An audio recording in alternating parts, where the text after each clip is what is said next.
स्वागत करता हूं मैं आप सभी छात्र एवं छात्राओं को आपका अपने ही YouTube channel struggle arts classes में। मेरे प्यारे छात्र एवं छात्राओं, आज हम लोग क्लास 12 हिंदी दिगंत भाग 2 के चैप्टर नंबर 5 को कवर करने वाले। चूँकि इससे पहले मैंने बहुत सारे चैप्टर के ऑब्जेक्टिव सब्जेक्टिव भी करा दिया और प्लस में उसका एक्सप्लेन भी करा दिया। अगर आप लोगों ने नहीं देखा है तो इस चैनल पर उपलब्ध वीडियो आप लोग जाकर के देख सकते हैं। बिना टाइम को व्यतीत किए हुए चलिए हम लोग इस चैप्टर को एक्सप्लेन करते हैं। देखिए, कवित्त class 12 Hindi BSc class 12 Hindi chapter 5 जिसका शीर्षक है कवित्त। पहले हम लोग कवि परिचय जानेंगे, फिर हम लोग चलेंगे पाठ पर। ठीक है, कवित्त जो पाठ है, इस कवित्त के कवि कौन है? तो कवित्त जो पाठ है ना, इस कवित्त के कवि है भूषण। कौन है कवित्त के कवि? भूषण है। जीवन काल की बात करते हैं इनके, तो इनका जो जीवन काल है ना, यानी कि मरण से लेकर के जीवन से लेकर के मरण तक ला, यानी ये जन्मे कब? तो 1613 ईस्वी में, और ये इनका निधन कब हो गया? तो 1715 ईस्वी में। यानी हम बोल सकते हैं कि ये कुल मिला करके 100+ जिए थे, 102 साल जिए थे। बहुत ज़्यादा है। देखिए, पहला कवि हम सूरदास जी को देखे थे, बहुत ज़्यादा जीते हुए, और दूसरा कवि इसी को देख रहे हैं कि जो कि बहुत ज़्यादा जिए हुए। सूरदास जी 78 में और 1478 में जन्म लिए, 1583 मरे, 105 साल हुए जिए थे। और दूसरा नंबर पे ये इस कवि को देख रहे हैं जो कि 1613 में जन्म लिया और 1715 में मर गए। चलिए, इनका जन्म स्थान की हम बात करते हैं तो उत्तर प्रदेश के कानपुर जिला के तिकवापुर गांव में हुआ था इनका जन्म। कहाँ है? उत्तर प्रदेश राज्य के कानपुर जिला के तिकवापुर गांव में हुआ था। ठीक है ना। इनके पिता का नाम था रत्नाकर त्रिपाठी। क्या था पिता का नाम? रत्नाकर त्रिपाठी। इनके अगर मूल नाम की बात करें, ठीक है ना, यानी मूल नाम की बात करें तो मूल नाम का तो कुछ पता नहीं है, लेकिन उपनाम के बारे में इसमें दर्शाया गया है। उपनाम क्या है? कविभूषण। इनका उपनाम क्या है? एग्जाम में पूछता भी, याद रखिए। उपनाम है कविभूषण। चित्रकूट के सोलंकी राजा रुद्र शाह ने इन्हें कविभूषण की उपाधि दी। इनको कविभूषण की उपाधि कौन दिए हैं? तो चित्रकूट के रहने वाले एक सोलंकी राजा थे जिनका नाम था रुद्र शाह, उन्होंने ही इनको कविभूषण की उपाधि दिए थे। और इनका जो ये उपनाम है, उपनाम इतना प्रचलित हुआ कि मूल नाम का कुछ पता ही नहीं चला कि मूल नाम कहाँ चला गया। यानी बहुत ही ज़्यादा उपनाम प्रचलित हुआ, कविभूषण कविभूषण, बस इनका जो मूल नाम था गायब हो गया। मूल नाम का कुछ पता नहीं है, उपनाम दर्शाया गया है। इनके आश्रयदाता कौन थे? कौन कौन लोग थे जो इनको आश्रय दिए थे? तो छत्रपति शिवाजी के पुत्र साहू जी, और और पन्ना के बुंदेला राजा छत्रसाल ने। याद रखिएगा कौन कौन आश्रयदाता हैं? तो छत्रपति शिवाजी, दूसरा है शिवाजी के पुत्र साहू जी। याद रखिएगा शिवाजी के पुत्र कौन है? तो साहू जी। और पन्ना के बुंदेला राजा छत्रसाल, याद रखिएगा। ठीक है, ये आश्रयदाता है इनके। कुछ विशेष बातें जानते हैं। रीतिकाल के प्रसिद्ध कवि चिंतामणि त्रिपाठी और मोतीराम भूषण के भाई के रूप में जाने जाते हैं। देखिए, थोड़ा सा यहाँ पर गलत टाइप हो गया है, भाई के रूप में जाने जाते हैं। ठीक है ना, यहाँ पर क्या जो लिखा हुआ है ना, भाई के भाई, ये थोड़ा सा गलती हो गया, यहाँ पर हो जाएगा भाई। ठीक है, याद रखिए। यानी कि चिंतामणि त्रिपाठी और मोतीराम, ये जो दोनों थे ना, ये भूषण के भाई थे। ठीक है, कौन थे? चिंतामणि त्रिपाठी और मोतीराम, ये भूषण के भाई थे। ठीक है, याद रखिए। कुछ कृतियाँ, विशेष कृतियाँ के बारे में कुछ जानते हैं कि ऐसी कौन कौन सी कृति है जो इन्होंने लिखा है।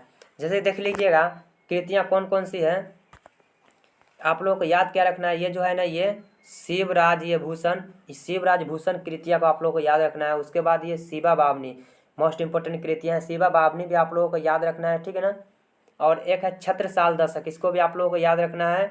और उसके बाद है ये भूषण हजारा, उसके बाद है भूषण ये उल्लास, और उसके बाद है दूषण उल्लास। आप लोगों को क्या करना है, जो भी ये कृतियाँ बताए हैं इनका, इन सारी कृतियों का आप लोगों को याद कर लेना है। चूँकि आप लोग कभी भी उठा करके देख लीजिएगा सिलेबस जो पूछा गया है, तो देखिएगा यही सब कृतियाँ बार बार पूछा जाता है, दूसरा कोई अलग से नहीं पूछा जाता है। और वही कृतियाँ पूछा जाता है, उसी कृति के बारे में हम विशेष रूप से जिक्र करते हैं। जो जिक्र करते हैं वही पूछता ही है। आप मेरा सारे वीडियो को देख लीजिएगा और सारे प्रश्न को एक बार उठा कर देख लीजिएगा कहाँ से पूछा हुआ है। तो आप लोग क्या करना है, शिवराज भूषण, शिवा बावनी, तो उसके बाद है छत्रसाल दशक, और उसके बाद है भूषण हजारा, और उसके बाद है भूषण उल्लास, दूषण उल्लास, आप लोग को याद कर लेना। इनके नाम से ही जुड़ा हुआ है तो याद कर लीजिएगा। आगे देखिएगा, आगे आप लोग ध्यान से समझिएगा। यहाँ पर यह क्या है, यह रीतिकाल के प्रसिद्ध कवि हैं।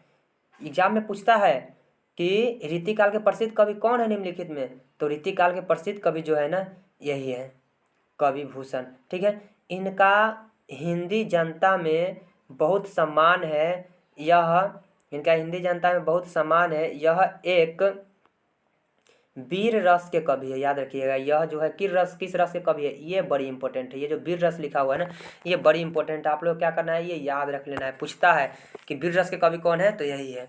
अब वीर रस के कवि क्या है, देखिए उस समय क्या था कि ये जो है ना एक आचार्य प्रसिद्ध कवि थे। ठीक है ना, क्या हुआ कि ये बहुत सारे रचना कर रहे थे, नहीं क्या हुआ कि इनका आचार्य रूप ज़्यादा सफल नहीं हो पाया। और जब एक काव्य कृतियाँ लिखना शुरू किए तो इतना ज़्यादा काव्य कृतियाँ इनका सफल हुआ कि एक उधर कतिया के छोड़ दिए। कहने का मतलब हो गया कि उधर कतिया आचार्य रूप छोड़े और काव्य कृतियाँ में ला गया, और काव्य कृतियाँ इनका बहुत ज़्यादा सफल रहा। प्रायः उस समय के जो लोग थे ना, उस समय के लोग ज़्यादातर वीर रस के कविता लिखते थे। और ये जो है ना सबसे हट करके ये अपना उस समय के जो लोग थे, उस समय के लोग अधिकतर लोग श्रृंगार रस के कविता लिखते थे। लेकिन कवि भूषण जी बोले नहीं हम श्रृंगार रस के नहीं, बल्कि हम तो वीर रस के कविता लिखेंगे। और इन्होंने जितना भी कविता लिखा है, इनके सारे के सारे कविता वीर रस का ही कविता है। तो आप लोग याद रखिएगा, ये किस रस के कवि हैं, तो श्रृंगार रस के कवि है। श्रृंगार रस के उस समय और भी कवि थे, ये श्रृंगार रस के नहीं है। यानी ये किस रस के कवि है, तो वीर रस के कवि है। और वीर रस में ये इनका जितना भी कविता है किस रस में है, तो वीर रस में है। और याद रखिएगा ये रीतिकाल के कवि है रीतिकाल के ही कवि, सब रीतिकाल के हैं, लेकिन सब लोग प्रायः श्रृंगार रस की कविता लिखते थे, लेकिन तो ये वीर रस की कविता लिखे। ये था कुल मिलाकर के कवि परिचय। इससे बाहर से नहीं पूछेगा, आप लोगों को इतना कुछ फिर से एक बार रिविजन कर लेना है। ठीक है, कुछ बताने में इधर उधर हुआ हो तो माफ़ कीजिएगा। चलिए हम लोग सीधा आते हैं कविता पर, और कविता पर आकर के देखते हैं एक एक पंक्ति का मतलब, एक एक पंक्ति का अर्थ। एक मिनट। तो चलिए देखिए इनका दो कवित इसमें पढ़ना है। कितना कवित पढ़ना है, क्या वो छंद है, 2 गो छंद है। तो 2 कवित के बारे में यहाँ पर पढ़ना है, जिसमें से पहला कवित के बारे में हम लोग पढ़ेंगे। पहला कवित में भी 7-8 पंक्ति है। चलिए देखते हैं। पहला का मतलब समझते, एक एक लाइन का मतलब समझेंगे हम लोग। इंद्र जिमि जंभ पर बारब जयो अम्भ पर, रावण सदम्भ पर, रघुकुल राज पर। राज है, क्या समझे, नहीं समझे, चलिए इसका मतलब हम समझाते हैं। अगर एग्जाम में पूछना हो तो आप लोग इसी तरह से हेडिंग लाइन बना लीजिएगा जिस तरह से इसमें बनाया हुआ है। ठीक है ना, उस पर हम ज़्यादा विशेष फोकस न करके हम फोकस करते हुए इसका अर्थ समझने पर। ठीक है, चलिए चाहे एक बार पढ़ ही देते हैं। प्रस्तुत पंक्तियाँ कवि भूषण जी के द्वारा रचा गया। ठीक है ना, प्रस्तुत पंक्तियाँ में कवि भूषण शिवाजी के शौर्यवान का बखान करते हुए कहते हैं, यानी शिवाजी के बखान कर रहे हैं। किसके बखान कर रहे हैं, शिवाजी के बारे में बता रहे हैं इसमें। और बताते हुए क्या कह रहे हैं कि शिवाजी का मलेच्छ वंश पर उसी प्रकार राज है। अब देखिए आप लोग बोलिएगा कि मलेच्छ वंश से कथी शुरू कर दिए, मलेच्छ वंश कथी होता है। तो आप लोग जानते हैं कि कोई कोई व्यक्ति ऐसा होता है बहुत ज़्यादा दुष्टकारी होता है, बहुत दुष्ट होता है, पापी होता है। और जो है ना, कोई व्यक्ति ज़्यादा कुछ कष्ट में रहता है तो कुछ कुछ ऐसा व्यक्ति होता है उसको और कष्ट ही देता है, यानी उसको जो है ना सहयोग न करके और कष्ट देता है, इतना पापी व्यक्ति होता है। तो जो पापी व्यक्ति होता है, जो दुष्ट व्यक्ति होता है ना, तो उस सब पर जो है ना शिवाजी का राज है, उसी को मलेच्छ वंश कहा गया। उसके तरह जितना भी व्यक्ति होगा सब मलेच्छ वंश के अंतर्गत चला आएगा। और उस पर किसका राज है, तो शिवाजी का राज है। और शिवाजी का मलेच्छ वंश पर उसी प्रकार राज है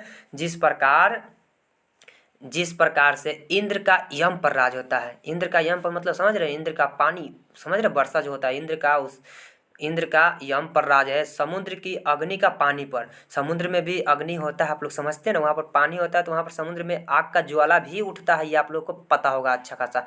तो जिस प्रकार से इंद्र का यम पर राज है, जिस प्रकार से समुद्र की अग्नि का पानी पर है, और जिस प्रकार से राम का रावण पर राज है, ठीक उसी प्रकार से शिवाजी का मलेच्छ वंश पर राज है। याद रहेगा। देखिए यानी कि कुल मिलाकर के हम बोल सकते हैं कि इस पंक्ति में भूषण ने शिवाजी के शौर्यवान की तुलना इंद्र, समुद्र, अग्नि और राम के साथ की है। ठीक है ना, इंद्र और समुद्र, अग्नि और राम के साथ की है। ठीक है ना, याद रहेगा। यानी कि जिस प्रकार से इंद्र का यम पर, समुद्र का अग्नि का पानी पर और रावण का राम पर राज है ना, उसी प्रकार से शिवाजी का राज मलेच्छ वंश पर है। अगला पंक्ति, अगला देखिएगा। पौन बारी वाह पर शंभु रति नाह पर, जयो सहस्र बाहु पर राम द्विज राज है। यानी कहने का मतलब क्या हो गया, यानी कि बोल रहे हैं कि शिवाजी का मलेच्छ वंश पर उसी प्रकार से राज है जिस प्रकार से हवाओं का बादल पर राज होता है। बोल रहा है पौन बारी बाह पर शंभु रति नाह पर, यानी कि जिस प्रकार से, समझिएगा ध्यान से, जिस प्रकार से जो हवाओं का जो होता है ना बादल पर राज होता है। आप लोग जानते हैं कि अगर एक बार हवा बहा जाए तो बादल को इधर से इधर तितर बितर करके रख देगा। तो हवा का राज हो गया कि नहीं बादल पर, उसके काबू में कर लिया कि नहीं बादल को। तो जिस प्रकार से हवाओं का बादल पर राज होता है, जिस प्रकार से भगवान शिव का रति के पति, पता है रति के पति की कुछ कहानी है, कुछ स्टोरी है, वो हम स्टोरी यहाँ पर रखना नहीं चाहेंगे, उतना विशेष से नहीं जानना। लेकिन फिलहाल आप लोग समझिए कि रति के पति थे कामदेव। अगर विशेष अगर आप लोगों को जानना है इसका लव स्टोरी कुछ लंबा सा, तो बोलिएगा तो स्पेशल वीडियो बना देंगे लव स्टोरी के लिए, लेकिन फिलहाल हम इस पर जिक्र नहीं करेंगे। तो जो भगवान शिव है उनका जो है रति के पति यानी कि कामदेव पर अधिकार है। और परशुराम का जिस प्रकार से, देखिए परशुराम को राम भी कहा गया है, और जिस प्रकार से परशुराम का सहस्र बाहु पर अधिकार है। ये सहस्र बाहु जो थे ना, कहा जाता है कि परशुराम जी सहस्र बाहु का एक अपने मतलब उनका जो है ना भुजाओं को काट दिए थे, ऐसा कहा जाता है। क्या सच्चाई है पता नहीं।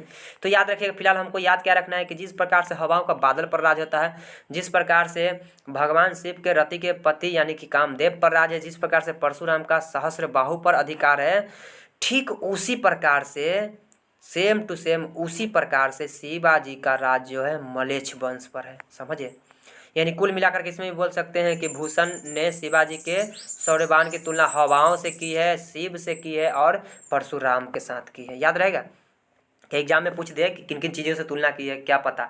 तो याद रखिए, पिछला लाइन में बताए थे क्या, पिछला लाइन में बताए थे कि इंद्र से समुद्र अग्नि और राम के साथ की है, ठीक है। और इस लाइन में क्या है कि शिव से की है, क्या है, हवा से किए हैं, शिव से किए हैं और परशुराम के साथ किए हैं, ठीक है, तीनों इसमें।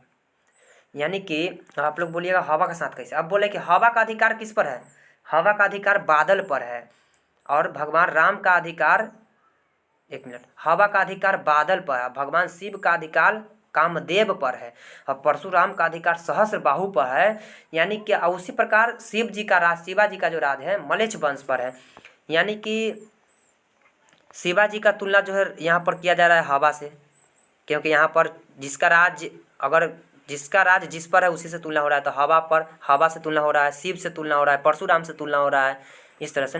तो इस सब चीज़ों से तुलना हो रहा है। आगे देखिएगा, दावा द्रुम दंड पर चिता मृग झुंड पर, यानी कहने का मतलब क्या हो गया। आगे देखा, भूषण वितुंड पर जैसे मृग राज है, यानी कहने का मतलब जिस प्रकार से दावा द्रुम दुंड पर चिता भृंग झुंड पर, जिस प्रकार से द्रुम, देखिए ध्यान से समझिए इसका मतलब, यानी कि जिस प्रकार से जंगल की आग का वृक्ष की डालों पर, दावा द्रुम दंड पर लिखा हुआ है ना, यानी कि जंगल में जब आग लगता है तो उसका अधिकार किस पे हो जाता है, जितना भी वृक्ष का डाली होता है ना, जितना भी वृक्ष का डाली सब पर अधिकार जमा लेता है ये आग। यानी दावा द्रुम दंड पर, यानी कि एक बार आग लग गया ना तो उसका आग का जो अधिकार होता है वृक्ष की एक एक डाली पर अधिकार जमा लेता है, ठीक है। उसके बाद बोल रहा है मृग झुंड पर, यानी कहने का मतलब जिस प्रकार से चीता का हिरणों के झुंड पर राज होता है।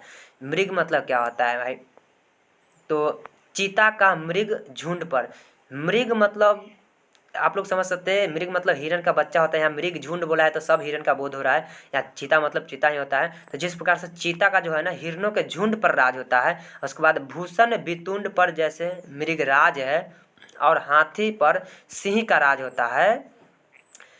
ठीक उसी प्रकार जितना ही बताया है ना, जिस प्रकार से सब पर सबका राज होता है, ठीक उसी प्रकार शिवाजी का राज मलेच्छ वंश पर है।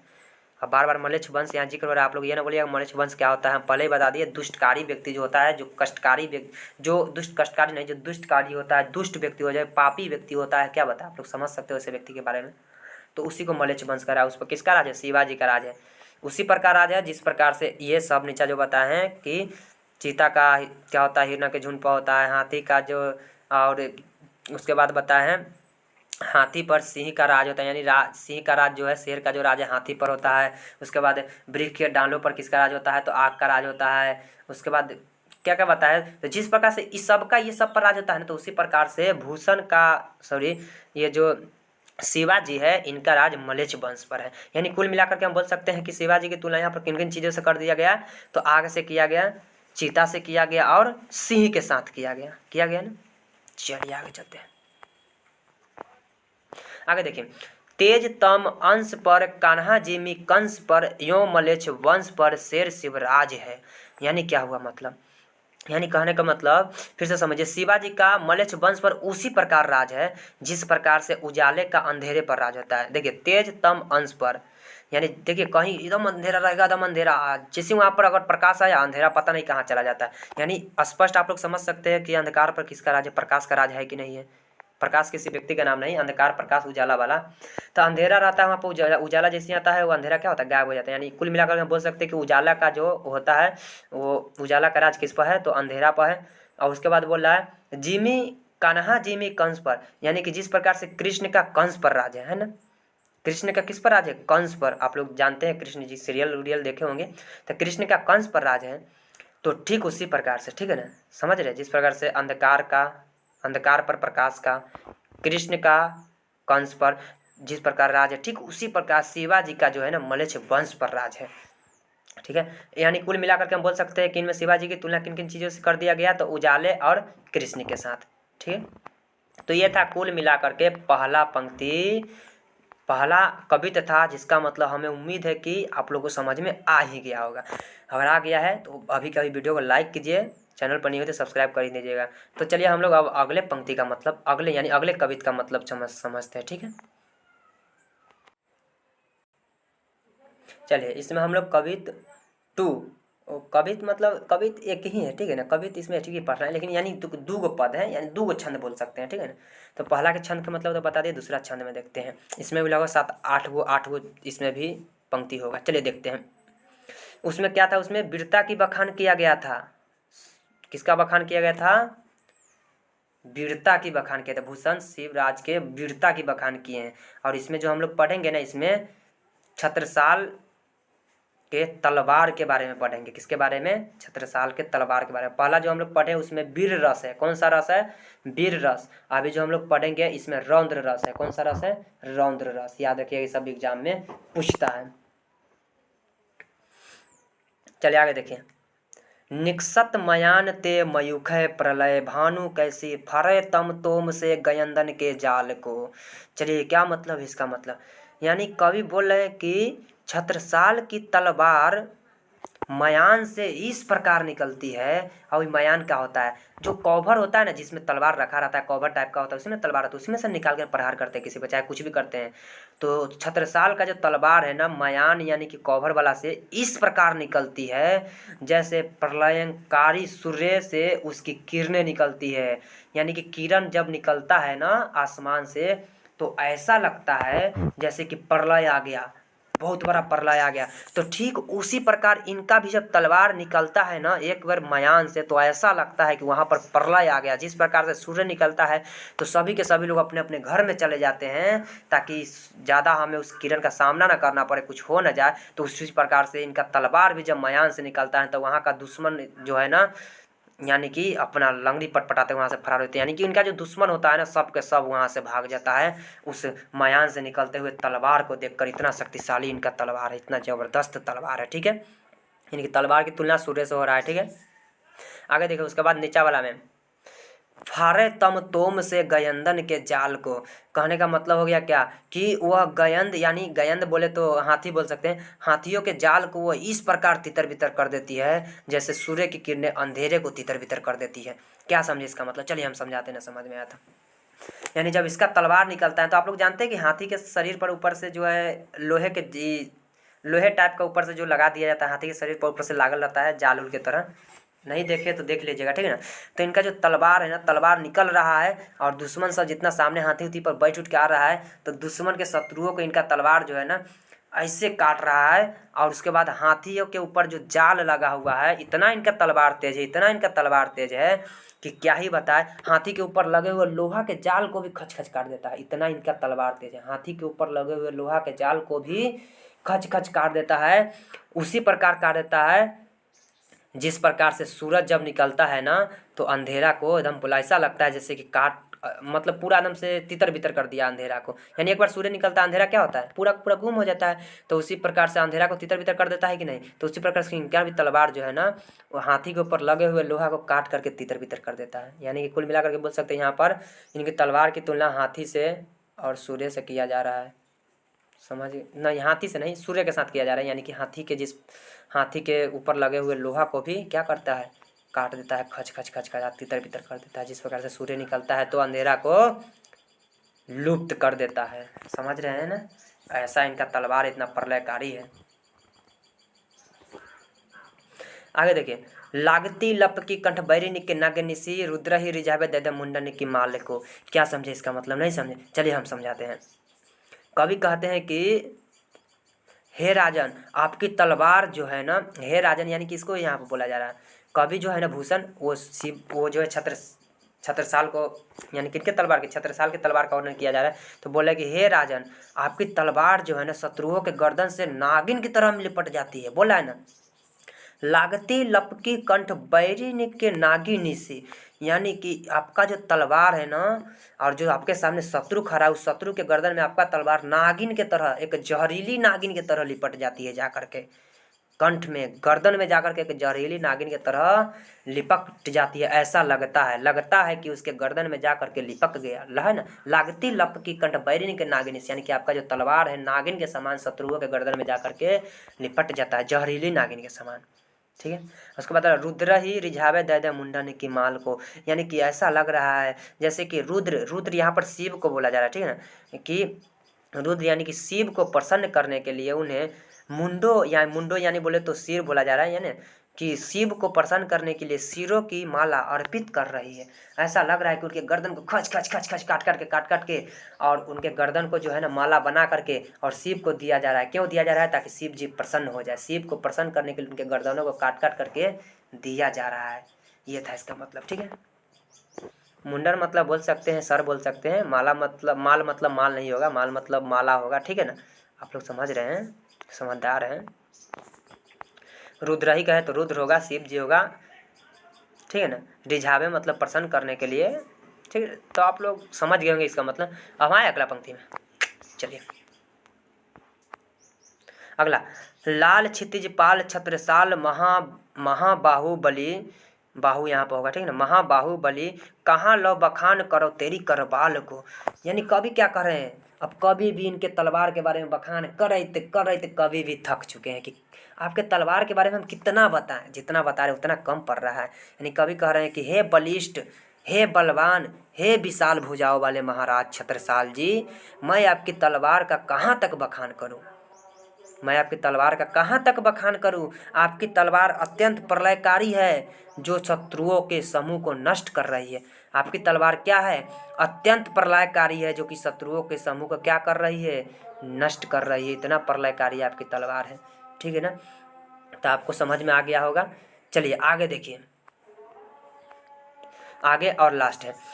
प्रतिभट कटक कटिले के ते काटी काटी काली का सिकिले की कलेव देती काल को। क्या समझे, प्रतिभट कटक कटेले के ते काटी काटी काली का सिकिले की कलेव देती काल को। नहीं समझे, चलिए हम समझाते हैं।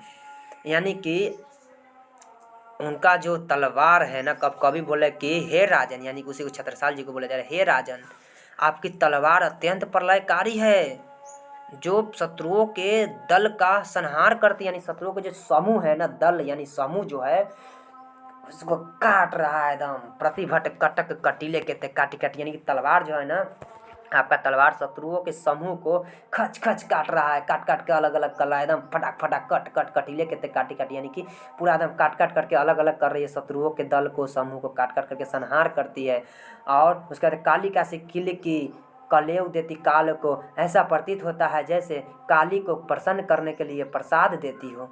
यानी कि काली काशी किले की, देखिए यहाँ पर काली काशी यानी कि कालिका किसको बोला जा रहा है, यहाँ पर कालिका काली देवी को बोला जा रहा है। काल के देवी किसको कहा जाता है, काली देवी को, यानी मृत्यु के देवता किसको कहा जाता है, उस काली देवी को जो जीव न निकाले रहती है उसी को। तो यहाँ पर उसी को बोला, यानी कि काली का यानी काली देवी को प्रसन्न करने के लिए। यानी ऐसा लग रहा है कि आपकी तलवार शत्रुओं के गर्दन को खच खच काट काट के काली के देवी, काल के देवी काली मैया को, यानी काली का यानी काल की देवी काली मैया को प्रसन्न करने के लिए प्रसाद के रूप में दे रहे हैं। ऐसा लग रहा है, ऐसा प्रतीत हो रहा है कि आपका तलवार शत्रुओं के गर्दन काट काट के काली के देवी को दिया जा रहा है, ऐसा प्रतीत हो रहा है। तो ये था कुल मिलाकर के दूसरे कवित का मतलब। हमें उम्मीद ही नहीं, पूरा संपूर्ण आशा है कि समझ में आ ही गया होगा दोनों का मतलब। अगर समझ में आ गया होगा तो निश्चित है कि आप प्रश्न कर सकते हैं। जैसे इसका पहला प्रश्न होगा कि पहला प्रश्न इसमें यही दिया गया है कि जो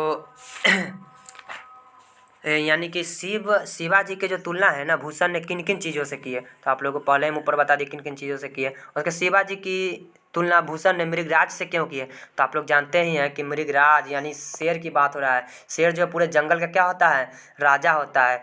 एक बार अगर शेर निकल जाए ना, एक बार दहाड़ भर दे, तो वहाँ का पशु पक्षी भी वहाँ से कँपाने लगते, वहाँ से फरार हो जाते हैं, और सब पशु सब वहाँ से फरार हो जाता है, काँपने लगता है सब पशु सब, एक बार शेर अगर दहाड़ दे तो। और एक बार शेर वहाँ पर आ जाए तो स्वयं प्रलय ला करके रख देता है। तो ठीक उसी प्रकार शिवाजी भी उससे कम नहीं है। एक बार अगर वहाँ पर यानी कि अगर एक बार अगर ये भी अगर चल जाए ना वहाँ पर, तो शिवाजी भी अगर एक यानी कि शिवाजी भी अगर एक बार वहाँ चल जाए ना, तो शिवाजी भी प्रलय ला करके रख देते। जिस प्रकार से मृगराज यानी शेर के आने से सब जंगल से फरार हो जाता है, तो शिवाजी भी अगर एक बार शत्रु के पास पहुँचते तो शत्रु भी वहाँ से लंगड़ी डंगड़ी कस के भाग जाते हैं, यानी कि शत्रु भी फरार हो जाता है। उनके तलवार को देख करके शत्रु भी वहाँ से सब के सब गायब होते हैं। यानी कि जिस प्रकार से सिंह एक पहलवान यानी पलवानी यानी क्या बोलते हैं उसको, बलशाली है ना, जिस प्रकार से शक्तिशाली है ना, जितना उसके अंदर शक्ति होता है ना, जितना वो बलवान है ना, तो ठीक उसी प्रकार से शिवाजी भी उसी शेर के समान है। इसीलिए शेर से तुलना मृगराज से तुलना कर रहे हैं। समझ रहे हैं ना आप लोग। चलिए आगे देखिएगा। इसी में जो है अगला प्रश्न, छत्रसाल की तलवार कैसी वर्णन करें। अब बताइए, छत्रसाल की तलवार के ही बारे में तो पूरा इसमें वर्णन ही था, तो आप लोग वर्णन नहीं कर सकते हैं, जरूर कर सकते हैं। उसके बाद लागती लप की कंठ बैरिणी की व्याख्या करना है इसमें, ठीक है ना।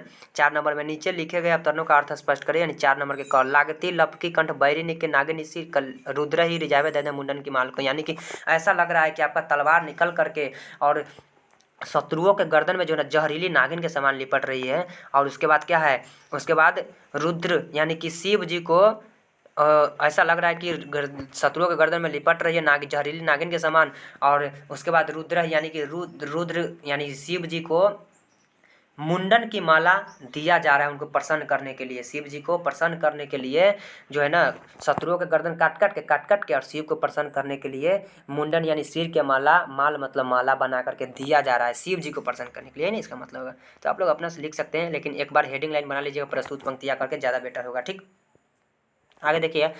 प्रतिभट कटक कटीले कहते काटी काटी काली कैसे किली की कलेव देती काल को, यानी क्या मतलब हुआ, यानी कि आपका तलवार ऐसा है कि निकल रहा है और सबके एकदम खच के सबके गर्दन में काट रहा है फटाक। और ऐसा लग रहा है कि जैसे कि काली का यानी काली की देवी को प्रसन्न करने के लिए जो है शत्रुओं के काट के काली के देवी को प्रसन्न करने के लिए दिया जा रहा है। काल के देवी काली को प्रसन्न करने के लिए शत्रुओं का गला दिया जा रहा है। तो इसका भी हेडिंग लाइन बना के आप पैराग्राफ चेंज करके इसका मतलब लिख सकते हैं। ठीक है, कि कवि क्या कहना चाह रहा है इस पंक्ति के माध्यम से। 5 नंबर प्रश्न, भूषण रीतिकाल के किस धारा के कवि है और अन्य रीतिकालीन कवियों से कैसे विशिष्ट है। तो भूषण रीतिकाल के किस धारा के कवि है, तो ये भूषण रीतिवाद आचार्य कवि है, ठीक है ना। और वे अन्य रीतिकालीन कवियों से कैसे विशिष्ट है, तो आप लोग को हम पहले ही बताया कि उस समय प्रायः जितना भी कवि होते थे वो श्रृंगार रस की कविता लिखते थे। उन लोगों का थोड़ा सा तौर तरीका अलग था, किंतु ये शिवाजी जो थे ना, ये सब कवि से हट करके क्या किए कि ये वीर रस की कविता लिखना शुरू कर दिया। बताइए, जिनका तौर तरीका ही अलग होगा वो अलग विशिष्ट होंगे कि नहीं होंगे। हालांकि ये भी रीतिकाल के कवि थे, अन्य कवि भी रीतिकाल के हैं और भूषण भी रीतिकाल के, चूँकि सब कवि श्रृंगार रस की कविता लिखते थे और ये वीर रस की कविता लिखते थे, इसलिए ये सभी कवि से विशिष्ट है और सभी कवि से अलग है, सबसे बलवान है। इसीलिए कुल मिलाकर के हमने पूरा एक्सप्लेन कर दिया, पूरा प्रश्न का उत्तर भी बता दिया। हमें उम्मीद है कि आप लोग इस चैप्टर से कोई प्रश्न पूछ दे आप लोग जरूर से जरूर एग्जाम में उत्तर दे सकते हैं। तो बिना टाइम को व्यतीत किए हम क्या करते हैं, इस चैप्टर को इतना ही पर इस वीडियो को इतना ही पर हम एंड करते हैं। फिर मिलते हैं अगले दिन अगले वीडियो के साथ। जब तक के लिए बाय बाय मेरे प्यारे छात्र एवं छात्राओं, और जय हिंद जय भारत।